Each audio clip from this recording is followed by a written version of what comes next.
Welcome to Silent Screams, where shadows linger and the unknown whispers through the cracks of reality.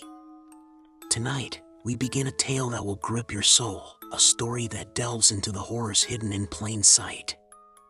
This isn't just any story, it's real, haunting, and disturbingly unforgettable. So dim the lights, hold your breath, and prepare for the unnerving silence that preludes a scream. The weight loss industry has always thrived on desperation, promising transformation, confidence, and sometimes even salvation. For decades, countless individuals have pursued these promises, believing they could shed not only pounds but also their insecurities. But some paths to perfection are paved with darkness. Behind closed doors and in the shadows of gyms and clinics, terrifying secrets lurk, secrets that have consumed the lives of those who dared to take that fateful step. This is where our story begins. Angela had always been self-conscious about her appearance. It wasn't just the unsolicited comments from her coworkers or the cruel remarks on social media. It was the way mirrors seemed to mock her, reflecting not just her body but her deepest fears. Desperation had driven her to try every diet, every pill, every routine that promised rapid results. When a friend recommended an exclusive, underground program rumored to deliver miraculous transformations, Angela hesitated but eventually agreed. The program was shrouded in mystery. It wasn't advertised publicly, nor did it have a website. A whispered referral led her to a dimly lit building on the outskirts of town. Inside, the atmosphere was sterile, almost lifeless, except for the faint sound of whispers echoing through the corridors. The program's leader, a man named Dr. Carter, exuded an unsettling charm. His eyes, cold and unblinking, seemed to pierce through Angela as he explained the revolutionary methods of his program. Angela's first session began with a series of injections. The room was eerily quiet, save for the hum of fluorescent lights flickering above. Dr. Carter assured her the formula was cutting edge, designed to unlock the body's hidden potential. As the needle pierced her skin, she felt an inexplicable chill crawl down her spine. That night, Angela began to notice subtle changes.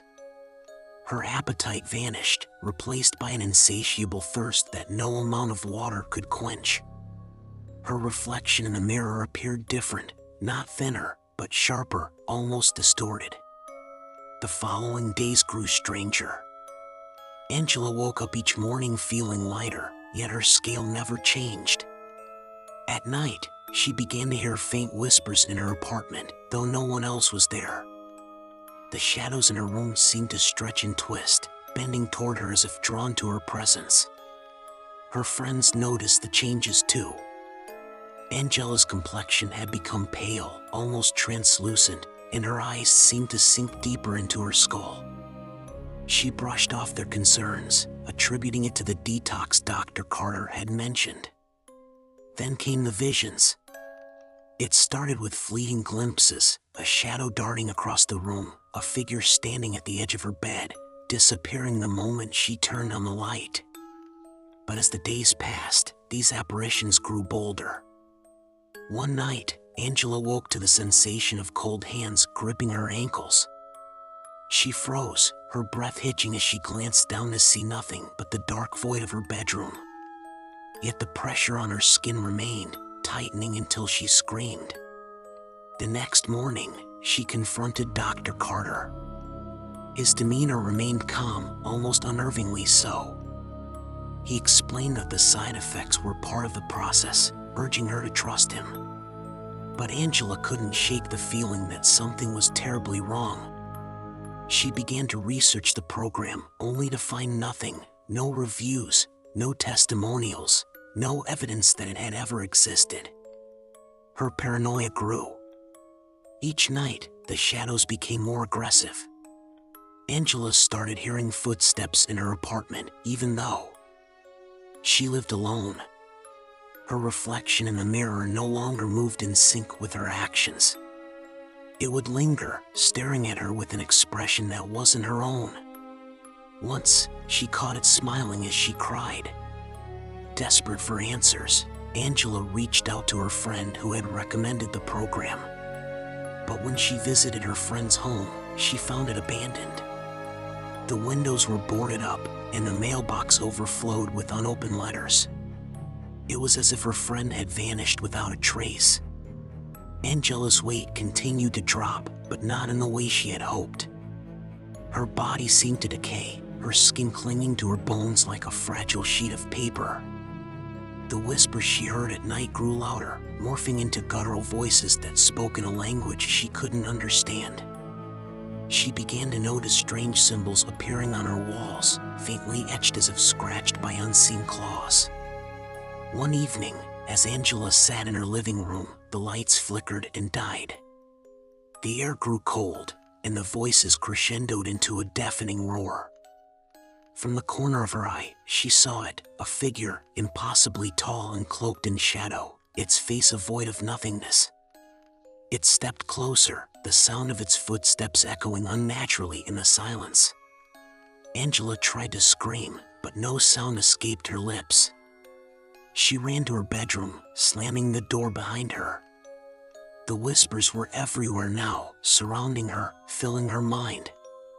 She glanced at the mirror, only to see her reflection staring back with hollow, lifeless eyes. It raised a hand, beckoning her, before stepping out of the glass entirely. Angela's story doesn't end here. This was only the beginning of the nightmare, the first step into a darkness she could never escape. The shadows that haunt her aren't just figments of her imagination. They're real, and they're waiting. Stay tuned to Silent Screams, where we'll continue Angela's journey and uncover the horrifying truths that lie beneath the surface of her reality. Angela clutched the edge of her bed, her breathing ragged, her heart pounding in her chest like a drumbeat of impending doom. The whispers had not stopped, they had grown louder, more insistent, filling every corner of the room. The reflection that had stepped out of the mirror was no longer visible, but Angela could feel its presence, heavy, oppressive, like a storm cloud looming just above her. The room was unnaturally cold, her breath visible in short, panicked bursts. She tried to rationalize, to tell herself it wasn't real, but how could she explain the bruises on her arms, shaped like fingers? Or the faint, icy touch that lingered on her skin? The darkness around her seemed alive, writhing like it had a pulse of its own. Every creak of the floorboards, every groan of the wind outside, felt deliberate, like something unseen was moving closer. When her bedside lamp flickered back to life, Angela found herself staring at the mirror once more. But this time, it wasn't her reflection that stared back. It was the same hollow-eyed figure, its skeletal frame twisted unnaturally. Its mouth opened, impossibly wide, but no sound came out, just a black, endless void that seemed to pull at her very soul. Angela's body froze. She couldn't move, couldn't scream. Her own reflection stood motionless behind the figure, mirroring none of her panic. And then it moved. The skeletal figure reached out, its bony fingers pressing against the glass from the other side. Cracks spread across the surface like spiderwebs, the sound sharp and piercing. Angela scrambled backward, falling off the bed with a thud. Her body ached, but she didn't dare look away. The figure was breaking through, pushing its grotesque form into her reality. Shards of glass fell to the floor, but they didn't shatter. Instead, they floated, suspended in the air, spinning slowly like they were caught in some otherworldly force. Angela grabbed her phone, her hands trembling so badly she nearly dropped it. She dialed the police, desperate for any kind of help, but the line was silent. Not even the faintest sound of static. She stared at the screen. It displayed no bars, no signal, just an empty, black void that mirrored the figure in the mirror. The lights flickered again, and when they came back on, the figure was gone. The mirror was whole, unbroken, reflecting only Angela's terrified, disheveled form. Her phone buzzed suddenly, startling her. A notification appeared, a text message from an unknown number. "You let it in. Now it's yours." Her stomach churned, a nauseating mix of fear and confusion. She dropped the phone, her mind racing. What had she let in? And how? Dr. Carter's voice echoed in her mind, his calm, almost hypnotic reassurance that the side effects were normal, that they were part of the process. Was this what he meant? Angela shook her head, trying to push the thought away. She had to leave. She couldn't stay here any longer. Angela grabbed her coat and keys, barely pausing to slip on her shoes before bolting out of the apartment.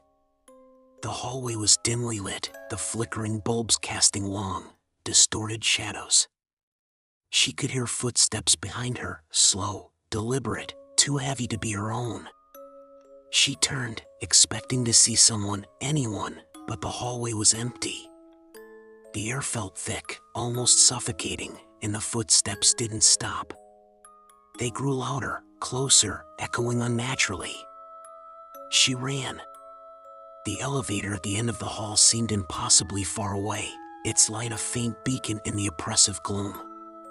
The shadows on the walls seemed to move, stretching and twisting toward her. She reached the elevator, frantically pressing the button. The door slid open with an agonizing slowness, and Angela threw herself inside, jamming the closed door button repeatedly. The footsteps were right behind her now, a low, guttural growl accompanying them. Just as the doors began to close, she saw it, a figure at the end of the hallway, tall and impossibly thin, its face a mass of shifting shadows. The elevator jolted downward, the air inside stifling.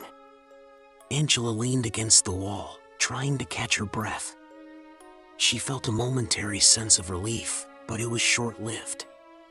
The lights flickered again, and the elevator shuddered to a stop between floors.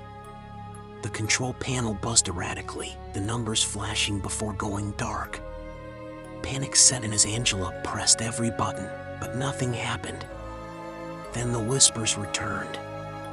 They were louder now, more distinct, as if spoken directly into her ears. She turned, her eyes scanning the cramped space, but she was alone. Or so she thought. A faint scratching sound came from above her, growing louder with each passing second. Angela looked up, her heart racing. The metal ceiling panel began to dent inward, as if something heavy was crawling on top of it.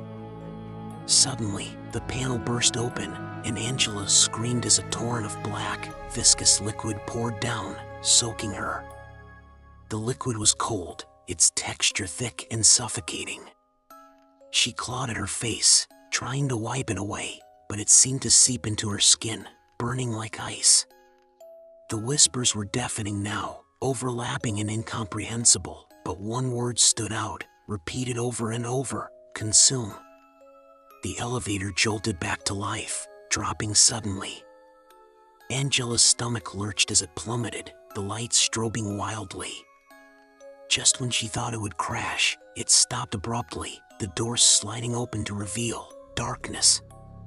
Not the parking garage or the lobby, but an endless void. Angela hesitated, the black liquid dripping from her clothes onto the floor. Then something reached out from the void. A hand, if it could be called that, emerged, its fingers long and clawed, its surface mottled and gray. It grabbed the edge of the elevator door, pulling itself closer. Angela backed away, her mind screaming at her to move, to run, but her body wouldn't obey. The hand was followed by another, then a face, featureless and blank, save for two glowing, hollow eyes. The last thing Angela remembered was the sound of the elevator door slamming shut and the void consuming her.